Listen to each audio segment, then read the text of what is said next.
Among the 5 pillars of Islam, Hajj and Umrah hold a special place, beckoning Muslims to embark on a spiritual journey to the holy city of Mecca in Saudi Arabia. While Hajj is an obligatory pilgrimage performed once in a lifetime by physically and financially capable Muslims, Umrah is a voluntary pilgrimage that can be undertaken at any time of the year. Despite being non-obligatory, Umrah carries immense significance in Islam. Volume 3, Book 27, Number 1, narrated by Abu Hurairah. Allah's Apostle said, "The performance of Umrah is an expiation for the sins committed between it and the previous one, and the reward of Hajj Mabrur, the one accepted by Allah, is nothing except paradise." Volume 3, Book 27, Number 2, narrated by Ibn Jurayj. Ikrimah bin Khalid asked Ibn Umar about performing Umrah before Hajj. Ibn Umar replied, "There is no harm in it." Ikrimah said, Ibn Umar also said, "The Prophet had performed Umrah before performing Hajj." Volume 3, Book 27, Number 3, narrated by Ikrimah bin Khalid. I asked Ibn Umar the same, as above. Volume 3, Book 27, Number 4, narrated by Mujahid Ursa bin Azubair. And I entered the mosque of the Prophet, and saw Abdullah bin Umar sitting near the dwelling place of Aisha, and some people were offering the duha prayer. We asked him about their prayer, and he replied that it was a heresy. He, Ursa, then asked him how many times the Prophet had performed Umrah. He replied 4 times, one of them was in the month of Rajab. We disliked to contradict him.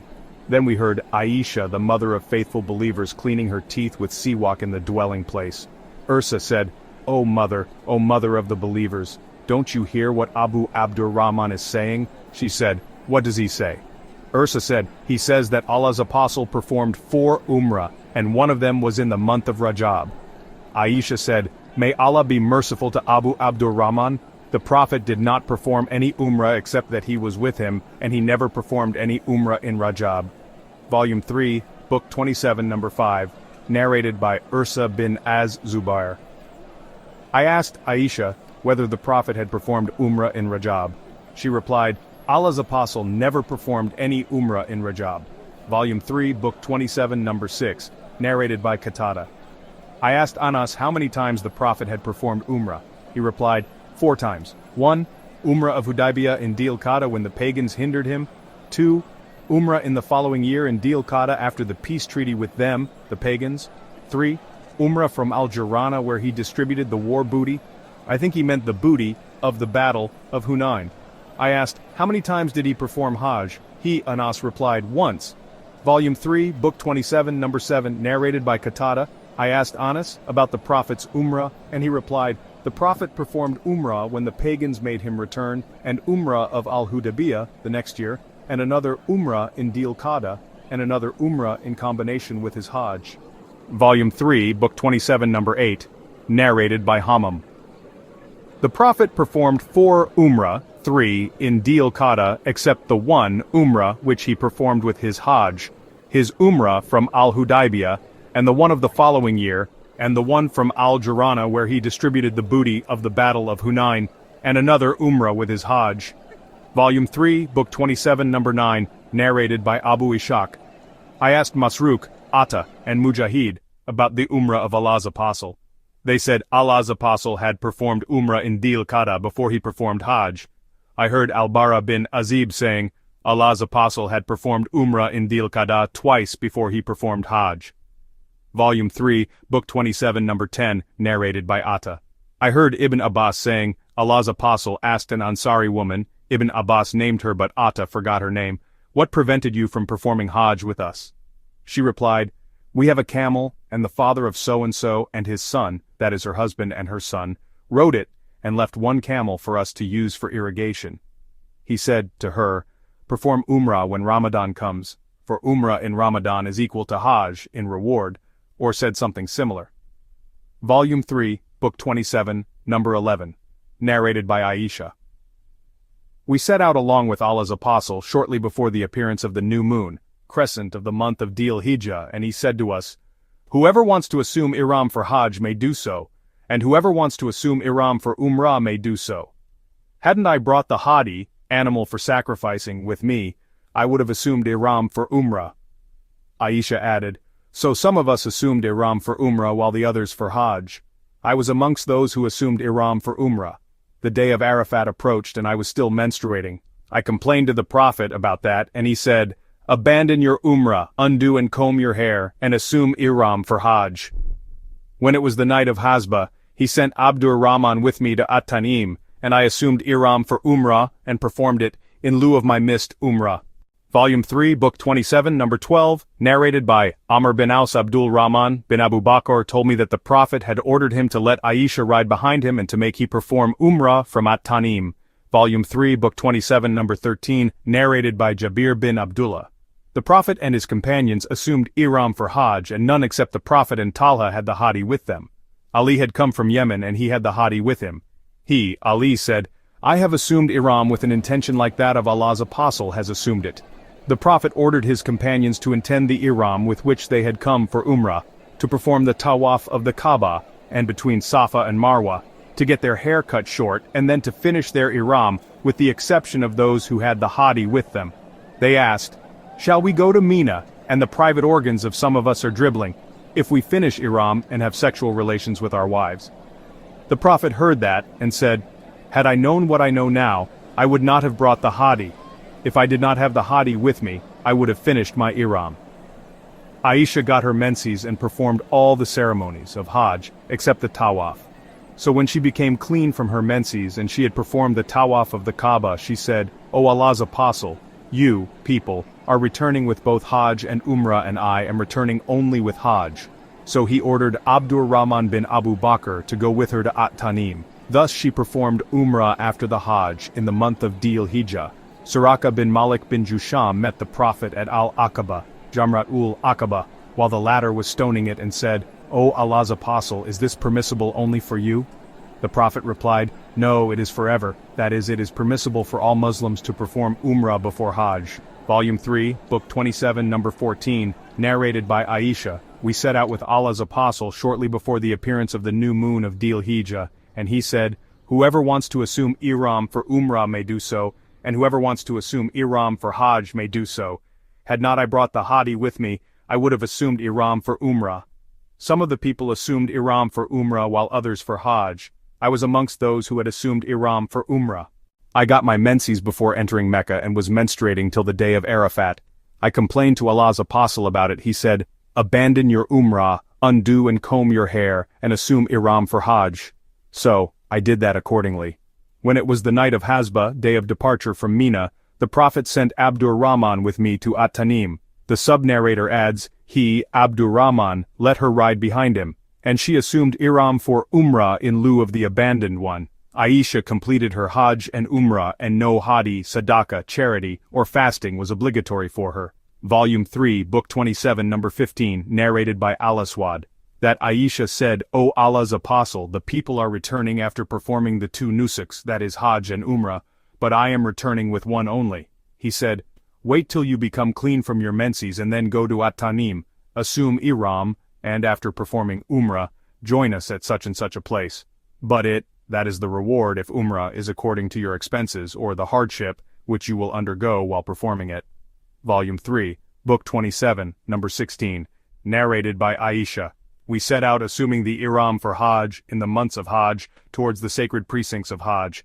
We dismounted at Sarif, and the Prophet said to his companions, "Whoever has not got the Hadi with him and likes to make it as Umrah, he should do it, but he who has got the Hadi with him should not do it." The Prophet and some of his wealthy companions had the Hadi with them, so they did not finish ihram after performing the Umrah. The Prophet came to me while I was weeping. He asked me the reason for it. I replied, "I have heard of what you have said to your companions, and I cannot do the Umrah." He asked me, "What is the matter with you?" I replied, "I am not praying." He said, "There is no harm in it as you are one of the daughters of Adam and the same is written for you as for others. So you should perform Hajj, and I hope that Allah will enable you to perform the Umrah as well." So, I carried on till we departed from Mina and halted at Al-Mahasab.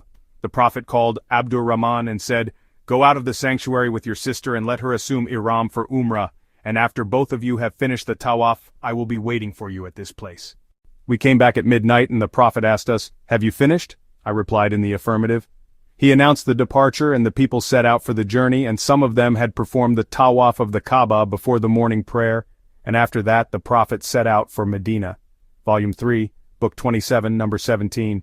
Narrated by Safwan bin Yala bin Umayyah from his father, who said, "A man came to the Prophet while he was at Jirana. The man was wearing a cloak which had traces of kaluk or sufra, a kind of perfume. The man asked the Prophet, 'What do you order me to perform in my Umrah?' So Allah inspired the Prophet divinely, and he was screened by a place of cloth. I wished to see the Prophet being divinely inspired. Umar said to me, 'Come, will you be pleased to look at the Prophet while Allah is inspiring him?' I replied in the affirmative. Umar lifted one corner of the cloth, and I looked at the Prophet, who was snoring. The sub-narrator thought that he said, the snoring was like that of a camel. When that state was over, the Prophet asked, 'Where is the questioner who asked about Umrah? Put off your cloak and wash away the traces of kaluk from your body and clean the sufra, yellow color, and perform in your Umrah what you perform in your Hajj, that is the tawaf round the Kaaba and the sa'i between Safa and Marwa.' Volume 3, Book 27, number 18. Narrated by Hisham ibn Urwa from his father, who said, 'While I was a youngster, I asked Aisha, the wife of the Prophet, what about the meaning of the statement of Allah, verily, the mountains, as Safa and Al-Marwa, are among the symbols of Allah. So it is not harmful if those who perform Hajj or Umrah of the house, Kaaba at Mecca, to perform the going, tawaf, between them. 2.158. I understand from that there is no harm if somebody does not perform the tawaf between them. Aisha replied, no, for if it were as you are saying, then the recitation would have been like this: it is not harmful not to perform tawaf between them. This verse was revealed in connection with the Ansar, who used to assume the ihram for the idol Manat, which was put beside a place called Qudayd, and those people thought it not right to perform the tawaf of As-Safa and Al-Marwa. When Islam came, they asked Allah's apostle about that, and Allah revealed, verily, the mountains, as Safa and Al-Marwa, are among the symbols of Allah. So, it is not harmful of those who perform Hajj or Umrah of the house, Kaaba at Mecca, to perform the going, tawaf, between them. 2.158. Sufyan and Abu Muawiyah added from Hisham, from Aisha, the Hajj or Umrah of the person who does not perform the going, tawaf, between As-Safa and Al-Marwa is incomplete in Allah's sight. Volume 3, Book 27, number 19, narrated by Ismail Abdullah bin Abu Awfa said, Allah's apostle performed Umrah, and we too performed Umrah along with him. When he entered Mecca, he performed the tawaf of Kaaba, and we too performed it along with him, and then he came to the As-Safa and Al-Marwa, that is, performed the sa'i, and we also came to them along with him. We were shielding him from the people of Mecca, lest they may hit him with an arrow. A friend of his asked him, that is Abdullah bin Awfa, did the Prophet enter the Kaaba during that Umrah? He replied in the negative. Then he said, what did he, the Prophet, say about Khadijah? He, Abdullah bin Awfa, said, give Khadijah the good tidings that she will have a palace made of kasab in paradise, and there will be neither noise nor any trouble in it. Volume 3, Book 27, number 20, narrated by Amr bin Dinar. We asked Ibn Umar whether a man who had performed the tawaf of the Kaaba but had not performed the tawaf between As-Safa and Al-Marwa yet, was permitted to have sexual relation with his wife. He replied, the Prophet arrived at Mecca and circumambulated the Kaaba 7 times and then offered a 2-rakat prayer behind Maqam Ibrahim and then performed the going, tawaf, between As-Safa and Al-Marwa 7 times, and verily, in Allah's apostle, you have a good example. And we asked Jabir bin Abdullah the same question, and he replied, he should not go near her till he has finished the going, tawaf, between As-Safa and Al-Marwa. Volume 3, Book 27, number 21, narrated by Abu Musa al-Ash'ari. I came to the Prophet at Al-Batha while his camel was kneeling down, and he asked me, have you intended to perform the Hajj? I replied in the affirmative. He asked me, with what intention have you assumed ihram? I replied, I have assumed ihram with the same intention as that of the Prophet. He said, you have done well. Perform the tawaf of the Kaaba and the sa'i between As-Safa and Al-Marwa, and then finish the ihram. So I performed the tawaf around the Kaaba and the sa'i, between As-Safa and Al-Marwa, and then went to a woman of the tribe of Qais, who cleaned my head from lice. Later I assumed the ihram for Hajj. I used to give the verdict of doing the same till the caliphate of Umar, who said, If you follow the holy book, then it orders you to remain in the state of Ihram till you finish from Hajj. If you follow the Prophet, then he did not finish his Ihram till the Hadi, sacrifice, had reached its place of slaughtering. Hajj al-Quran. Volume 3, Book 27, Number 22. Narrated by Al-Aswad Abdullah, the slave of Asma bint Abu Bakr, told me that he used to hear Asma, whenever she passed by Al-Hajjun, saying, "May Allah bless his apostle Muhammad." Once we dismounted here with him, and at that time we were traveling with light luggage. We had a few riding animals and a little food ration. I, my sister, Aisha, Azubair, and such persons performed Umrah, and when we had passed our hands over the Kaaba, that is performed tawaf round the Kaaba and between As-Safa and Al-Marwa, we finished our Ihram. Later on we assumed Ihram for Hajj the same evening. Volume 3, Book 27, Number 23, narrated by Abdullah bin Umar. Whenever Allah's apostle returned from a Ghazwa, Hajj, or Umrah, he used to say Takbir thrice at every elevation of the ground, and then would say, "None has the right to be worshipped but Allah.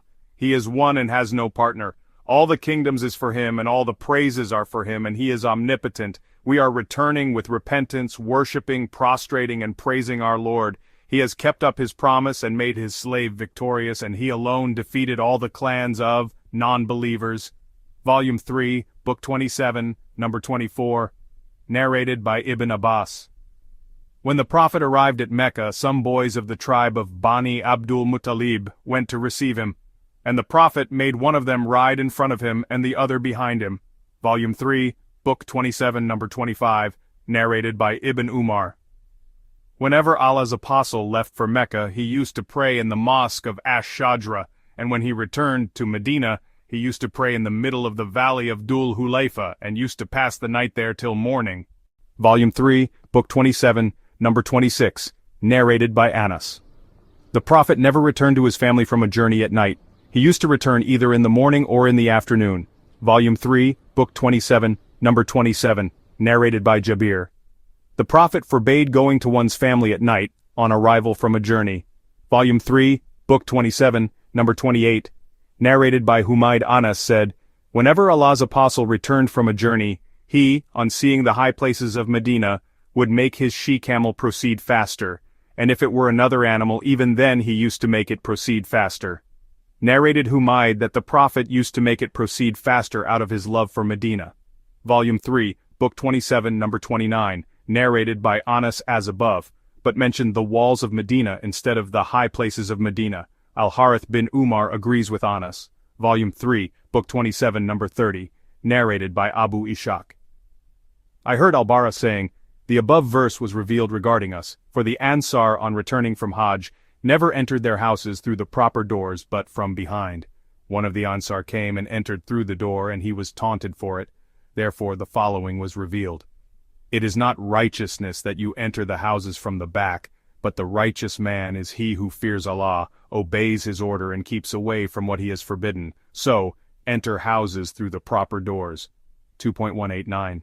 Volume 3, Book 27, Number 31, narrated by Abu Hurairah. The Prophet said, "Traveling is a kind of torture as it prevents one from eating, drinking, and sleeping properly. So, when one's needs are fulfilled, one should return quickly to one's family." Volume 3, Book 27, Number 32, narrated by Zayd bin Aslam from his father. I was with Ibn Umar on the way to Mecca, and he got the news that Safiya bint Abu Ubaid was seriously ill, so he hastened his pace, and when the twilight disappeared, he dismounted and offered the Maghrib and Isha prayers together. Then he said, "I saw that whenever the Prophet had to hasten when traveling, he would delay the Maghrib prayer and join them together, that is, offer the Maghrib and the Isha prayers together." Volume 3, Book 28, Number 33, narrated by Nafi. When Abdullah bin Umar set out for Mecca intending to perform Umrah at the time of afflictions, he said, "If I should be prevented from reaching the Kaaba, then I would do the same as Allah's apostle did, so I assumed the Ihram for Umrah as Allah's apostle assumed the Ihram for Umrah in the year of Hudaybiyah."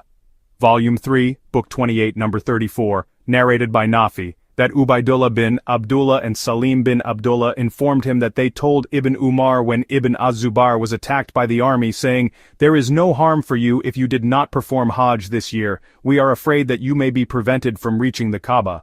Ibn Umar said, "We set out with Allah's apostle, and the non-believers of Quraysh prevented us from reaching the Kaaba, and so the Prophet slaughtered his hadi and got his head shaved." Ibn Umar added, "I make you witnesses that I have made Umrah obligatory for me, and Allah willing I will go, and then if the way to Kaaba is clear, I will perform the tawaf. But if I am prevented from going to the Kaaba, then I will do the same as the Prophet did while I was in his company." Ibn Umar then assumed Ihram for Umrah from Dhul Hulayfa and proceeded for a while and said, "The conditions of Umrah and Hajj are similar, and I make you witnesses that I have made Umrah and Hajj obligatory for myself." So, he did not finish the Ihram till the day of Nar, slaughtering, came, and he slaughtered his hadi. He used to say, "I will not finish the Ihram till I perform the tawaf, one tawaf on the day of entering Mecca, that is of Safa and Marwa for both Umrah and Hajj." Volume 3, Book 28, Number 35, narrated by Nafi. Some of the sons of Abdullah told him, that is Abdullah, if he had stayed and not performed Hajj that year. Volume 3, Book 28, Number 36, narrated by Ibn Abbas. Allah's apostle was prevented from performing Umrah, therefore he shaved his head and had sexual relations with his wives and slaughtered his hadi and performed Umrah in the following year.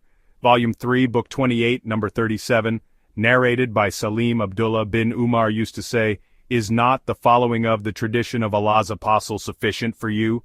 If any one of you is prevented from performing Hajj, he should perform the tawaf of the Kaaba and between As-Safa and Al-Marwa, and then finish the Ihram, and everything will become legal for him, which was illegal for him during the state of Ihram, and he can perform Hajj in a following year, and he should slaughter a hadi or fast in case he cannot afford the hadi." Volume 3, Book 28, Number 38, narrated by Al-Miswar. Allah's apostle slaughtered the hadi before he had his head shaved, and then he ordered his companions to do the same. Volume 3, Book 28, Number 39, narrated by Nafi, that Abdullah and Salim said to Abdullah bin Umar, "You should not go for Hajj this year." Abdullah bin Umar replied, "We set out with the Prophet to Mecca for performing Umrah, and the infidels of Quraysh prevented us from reaching the Kaaba. Allah's apostle slaughtered his budn, camels for sacrifice, and got his head shaved." Volume 3, Book 28, Number 40, narrated by Nafi. When Abdullah bin Umar set out for Mecca with the intentions performing Umrah in the period of afflictions, he said, "If I should be prevented from reaching the Kaaba, then I would do the same as we did while in the company of Allah's apostle." So he assumed the Ihram for Umrah, since the Prophet had assumed the Ihram for Umrah in the year of Al-Hudaybiyah. Then Abdullah bin Umar thought about it and said, "The conditions for both Hajj and Umrah are similar." He then turned towards his companions and said, "The conditions of both Hajj and Umrah are similar, and I make you witnesses that I have made the performance of Hajj obligatory for myself, along with Umrah." He then performed one tawaf between As-Safa and Al-Marwa for both of them, that is Hajj and Umrah, and considered that to be sufficient for him, and offered a hadi.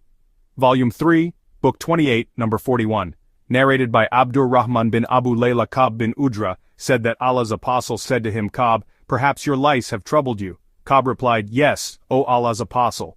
Allah's apostle said, "Have your head shaved and then either fast 3 days or feed 6 poor persons or slaughter 1 sheep as a sacrifice."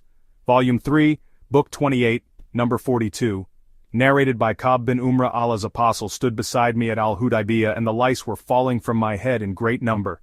He asked me, "Have your lice troubled you?" I replied in the affirmative. He ordered me to get my head shaved. Ka'b added, "This holy verse, 'And if any of you is ill, or has ailment in his scalp,' 2.196, etc., was revealed regarding me. The Prophet then ordered me either to fast 3 days, or to feed 6 poor persons with 1 farak, 3 sahs of dates, or to slaughter a sheep, etc., sacrifice, whatever was available."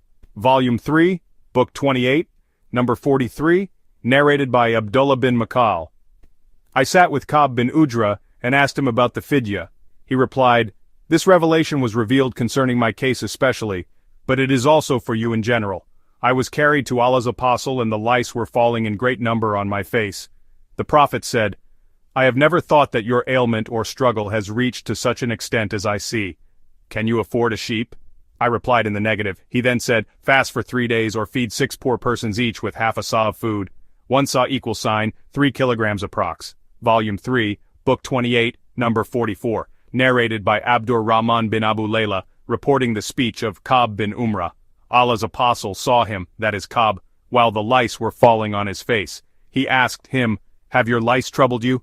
He replied in the affirmative. So he ordered him to get his head shaved while he was at Al-Hudaybiyah. At that time they were not permitted to finish their ihram, and were still hoping to enter Mecca. So, Allah revealed the verses of Al-Fidyah.